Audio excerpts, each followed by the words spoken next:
kanilang tirahan. Walang sino man ang dapat makaalam ng ating nagawa, Rakim. Dahil sa oras na may makaalam ng ating lihim, ay tiyak na ang ating kamatayan. Kaya't sumumpa tayo na wala tayong pagsasabihan na kahit sino. Sino kaya pumaslang sa kanya?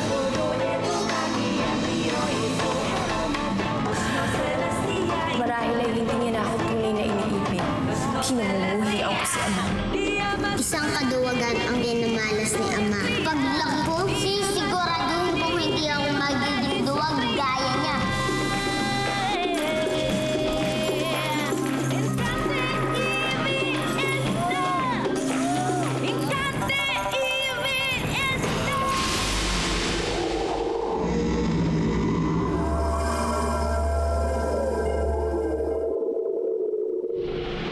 Halika, Alerna. Sundan natin si Karen at Danaya. Huwag niyo na silang sundan. Ngunit mapapahamak ang aming mga kapatid kung pababayaan na lang namin sila. Mapanganib ang mga Eterian. Kakaibang uri ang kanilang kalupitan. Lalo na sa ating mga diwata. Mas mapapahamak lamang ang inyong mga kapatid. Maging kayo. Kung ipipilit pa ninyong iligtas sila. Pero paano ang aming mga kapatid?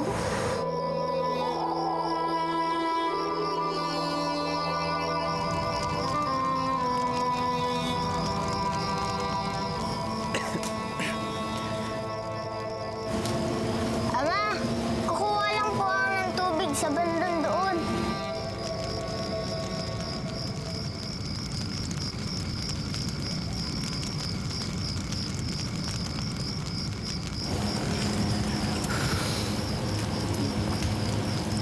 Hindi pa malawak ang kaalaman ng iyong anak, Amaro. Hindi pa niya naintindihan ang mga nangyayari.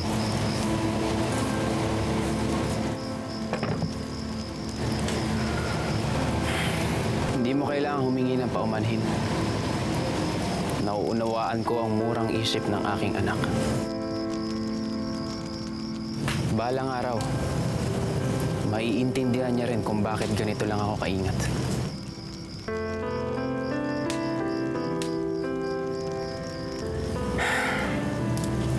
Mahal na mahal ko ang aking kabiyak. Marami kaming ninais para sa aming pamilya. Lalo na nung dumating sa amin si Akil. Marami kaming mga pangarap na sabay naming hinubog para sa aming anak.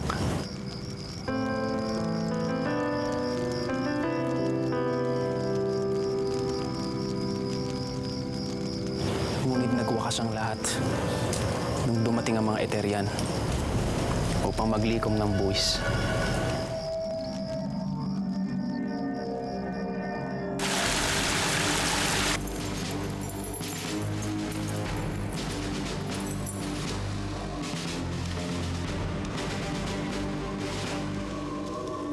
Ang mga buwis na aking pinalilikom,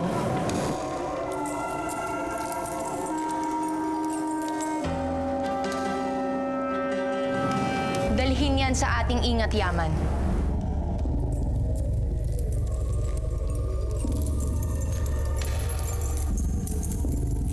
Bakit kayo nagdala ng mga paslit na diwata sa aking kaharian?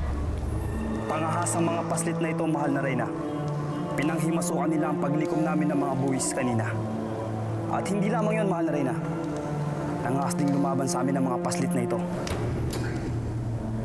At sa anong dahilan kaya nyo ginawa yon? Akala nyo ba may kahahantungan tagumpay para sa inyo ang ginawa nyo kapangasan? Wala kaming maibigay noong panahong yun. Kaya't sinaktan nila ang aking asawa. Lumaban ako. Ngunit sa kasamaang palad, pinasilang nila ang diwatang pinakamamahal ko.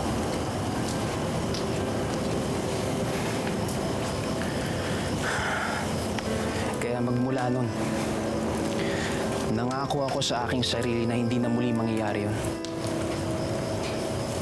Ayoko nang maulit ang sakit na dulot ng pagkawala ng mahal sa buhay.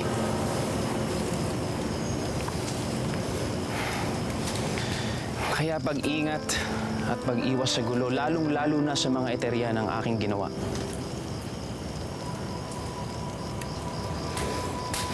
Yun ang aking ginawa kahit na magalit sa akin ang aking anak.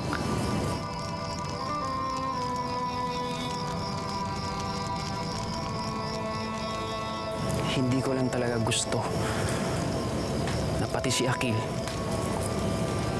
ay paslangin ng mga malulupit na eteryan.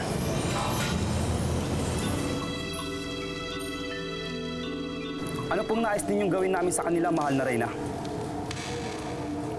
Dalhin sila sa piitan. Ikulong at huwag niyong hahayaang makatakas. Ngayon din.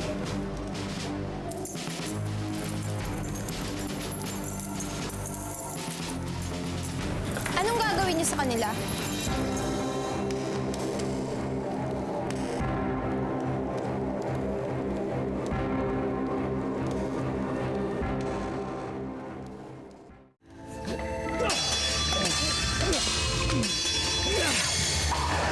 Nabigla ako sa tinura ng paslit na diwatang yun. Hindi ako makapaniwala may mga angahas na tumawag sa akin ng ama.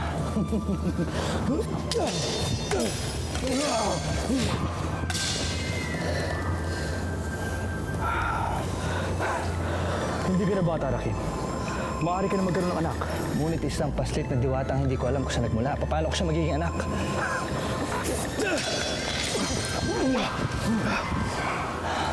Pero mukha naman siya mabait. At nakakaaliw ang kanyang ganda. Sana ngayon makita ko muli ang paslit ng diwatang yun.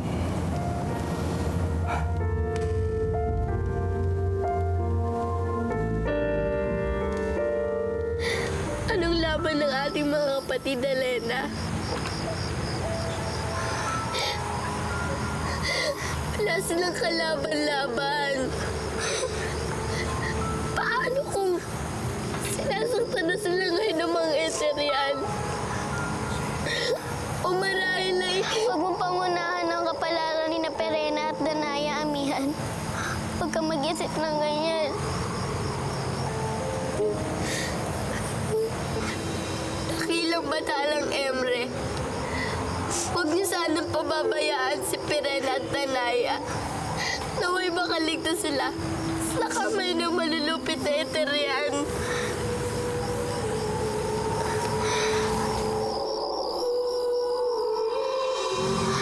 Huwag kang mag-alala, amihan. Magkakasama-sama rin tayo magkakapatid.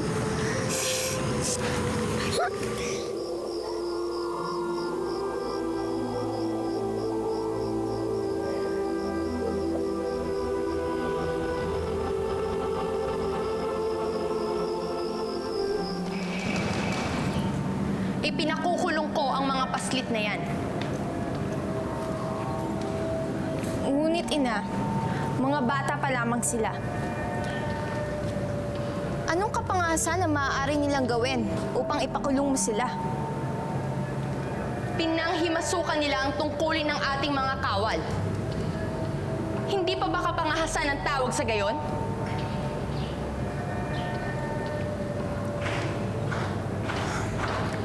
Mahal kong ina, huwag niyo na sana silang ipakulong. Malaking parusa na ang sapilitan silang dalhin dito na ating mga kawal.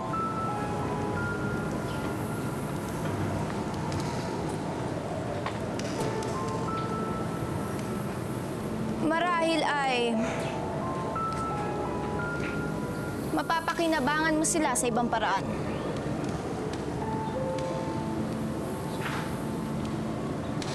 Kung sa bagay, nangangailangan tayo ng dagdag na tagapaglingkod sa ating kaharian. Ikaw nang bahala sa kanila.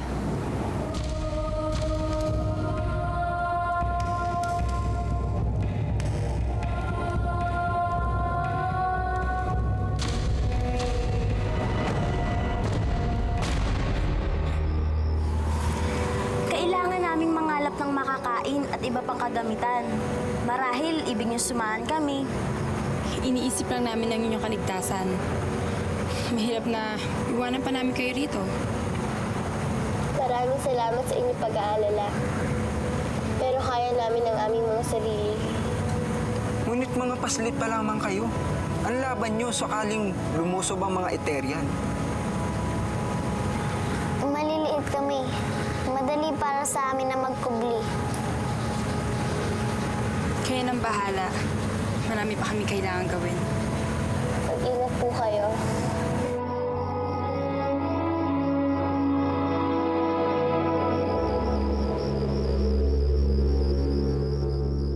Maghanda ka, Alena. Ngayon din, susundan natin si Perena at Danaya sa Eteria.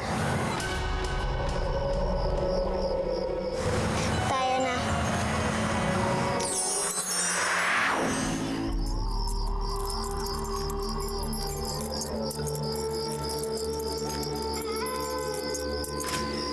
Pagbutihin yung paglilingkod. At huwag kayong magtatangkang tumakas. Ayusin niyo ang trabaho niyo!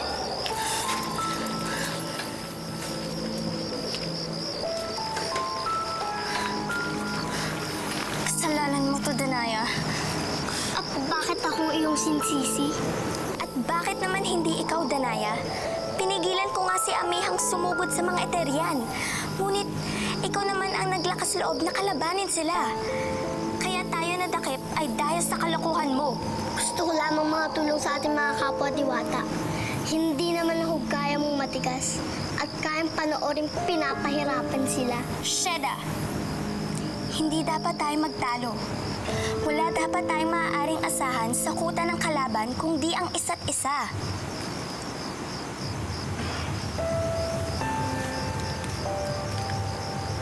Ano ang nasa iyong isipan, Danaya?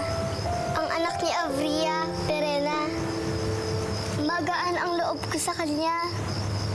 Malaking bagay ang ginawa niyang pagliligtas sa atin. Bukod sa angkin niyang ganda, mabait pa ang anak ng Reyna. Hindi katulad niya.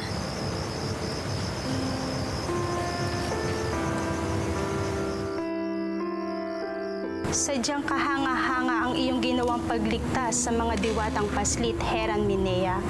Nakaantig ng kalooban na isang dugong bughaw na gaya ninyo'y kakalingain ang mga mabababang uring nilalang na gaya nila.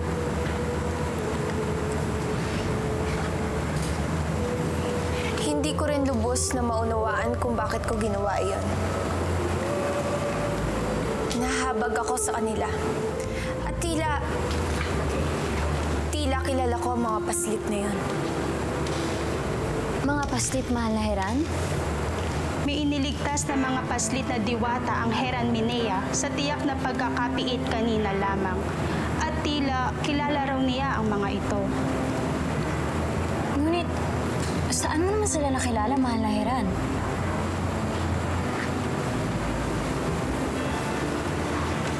Hindi ko rin alam, Gorna. Ramdam ko lang na parang nakita ko na sila.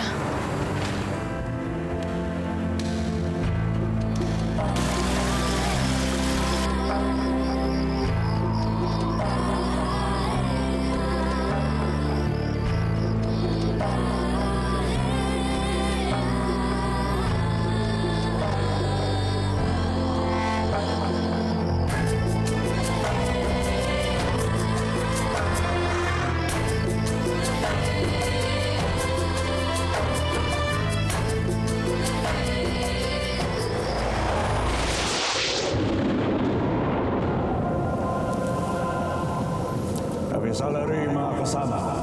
Avisalary, maligayang pagdating. Salamat. Ano pong may paglilingkod namin sa iyo? Narito ba ang diwatang si Ornia at ang Heran Memen? Nais ko lang makasigurong ligtas sila. Evades. Avisalary. Lubos ang aming pasasalamat sa ginawa mong pagligtas sa amin. Huwag mong malalahanin yun. Maraming salamat, Evades.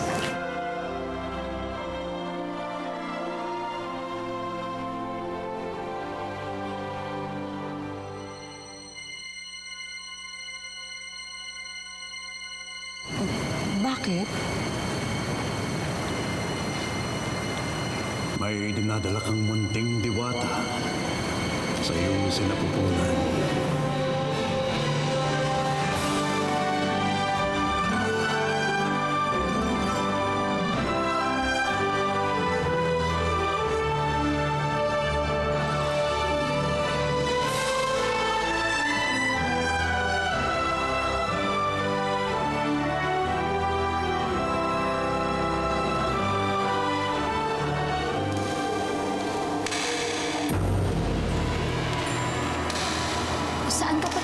mahal na Heran? Bakit kanya nang yung gayak? Hahanapin ko si Ama.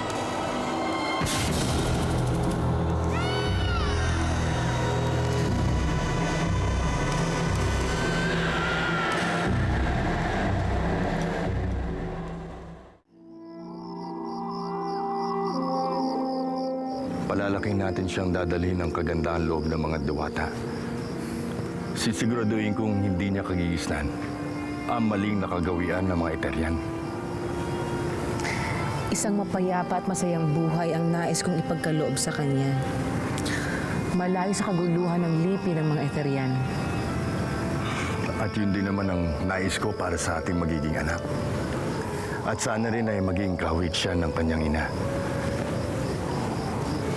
Ubod ng ganda.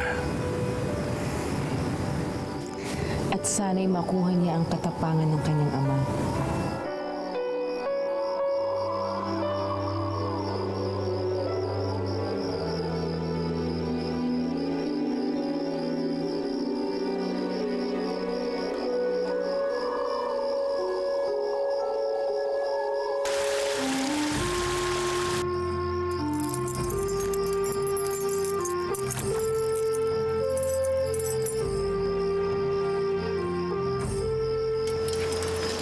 Madali kayo sa pagkilos, mga paslit.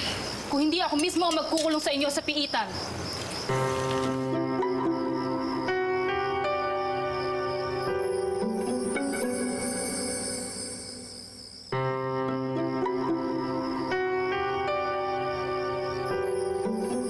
Nagsusungit siya dahil hindi siya kagandahan.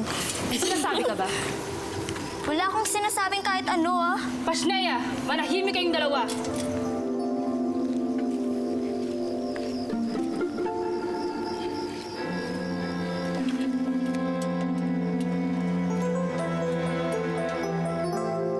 Pagkakataon natin upang hanapin ang kinaroroonan ng ginindoang orasan, Danaya.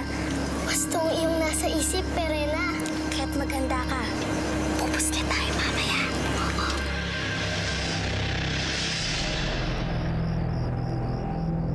Madali ka, Alena.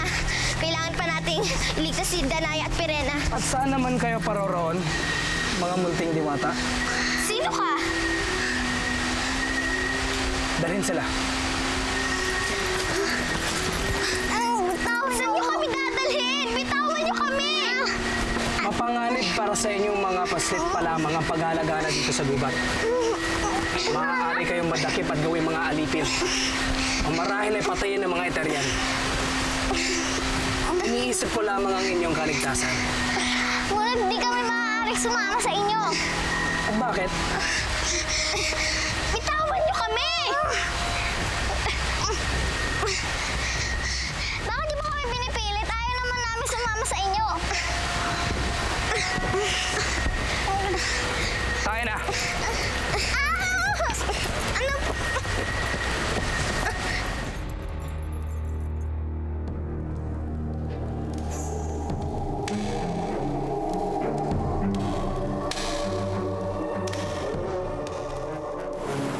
Unahin natin ang silid sa pinakadulong pasilyong ayon. Unahin na lang natin ang pinakamalapit sa atin. Mas mainam kung sa dulo tayo magsisimula upang mabilis tayo makakabalik sa hardin kung sakaling may dumating. Sadyang mapilit ka, Perena.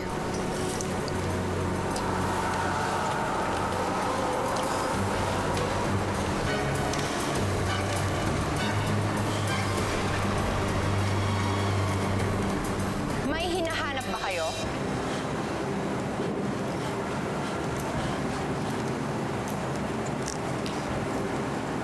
Anong ginagawa niyo rito?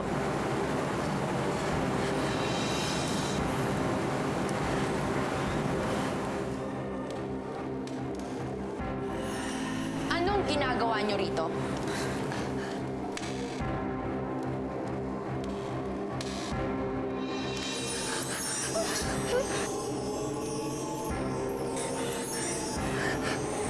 Tinatanong ko kayo kung anong ginagawa niyo rito.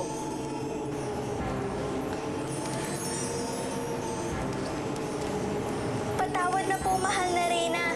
Hinahanap lang po namin ang aming magiging silid. Oo Pagod na po kasi kami.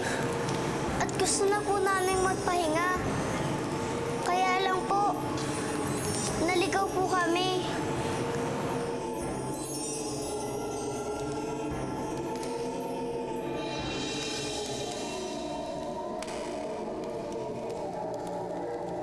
Kawal! Samahan ng dalawang batang ito sa silid ng mga alipin. Masusunod po. Sa susunod na makita ko ulit kayo dito ng walang pahintulot, masasaktan ko na kayo.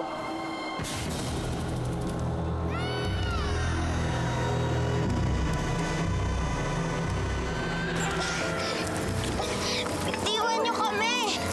Bitawan niyo sabi kami!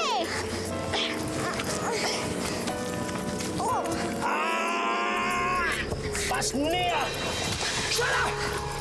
Hindi ka dapat nananakit ng bata o ng babae o ng kahit na sinong walang laban. Isa kang malaking kahihiyang Kawal.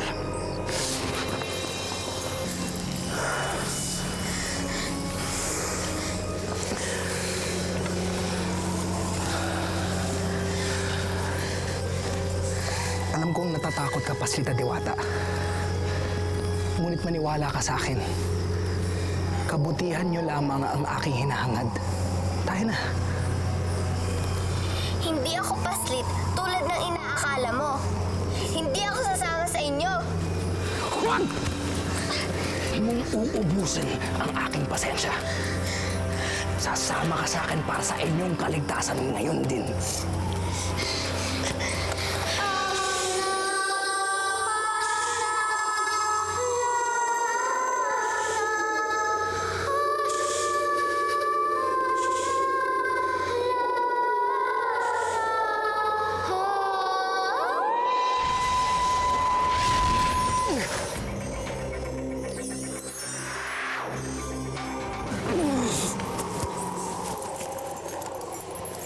Kamanga-manga! May kapangyarihan sila! Sino yun? Ano uri sila ng mga diwata? Kaibigan ba sila o magiging kaaway?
Nagpapakatatag lamang ako.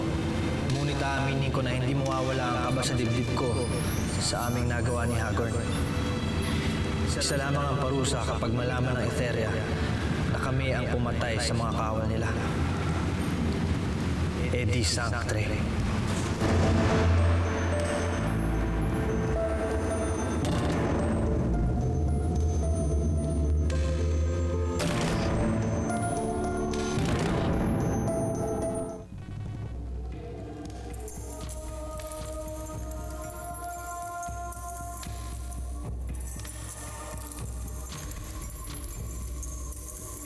Seda! Anong nangyayari dito? Abisala, Abisala Rihero Andorra. Anong nangyari sa aking kawal? isa siya sa mga pinaslang sa isa sa iyong mga pangkat. Narito ako upang ipagbigay alam sa mahal na reyna. Matinding suliranin ang hinaharap ngayon ng ating reyna. Kung may ibabalita ka sa kanya, sa akin mo na lamang ito sabihin at ipagbibigay alam ko ito sa kanya. Sinong pumatay sa aking kawal? Sabihin mo sa akin kung sinong umutas sa aking pangkat. Si Prinsipe Hagor ng Hatoria at si Prinsipe Rakin ng Sapiro.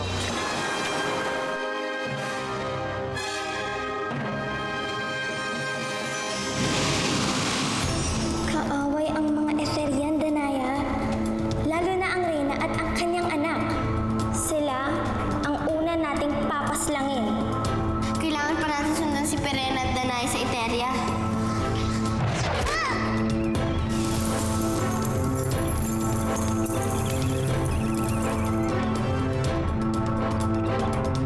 Sheda! Sino ka? Nakilala namin sila at hindi nyo dapat sila parusahan. Talagang hindi namin sila dapat parusahan, kundi ang mga pumaslang sa aking mga sundalo. Marahil ay kilala niyo sila.